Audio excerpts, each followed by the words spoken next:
C'est quoi les 7 chandeliers qu'on voit en Apocalypse chapitre 1, versets 19 et 20? Alors, c'est pas compliqué en fait. Dans ces versets, Jésus il explique ce que sont les chandeliers. Il explique que ce sont les 7 églises. Les 7 églises auxquelles il va adresser son message.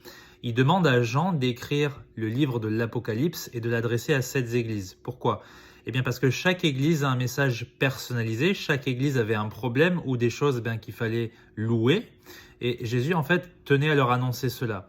En plus, le fait d'annoncer ce message à cette église, c'est important parce que ça permettra après de préserver les Écritures. Puisque s'il y a 5 églises qui tombent ou 6, il y en aura encore une qui aura la lettre de l'Apocalypse. Vous voyez ce que je veux dire? Donc c'est un moyen aussi pour Dieu de préserver sa parole.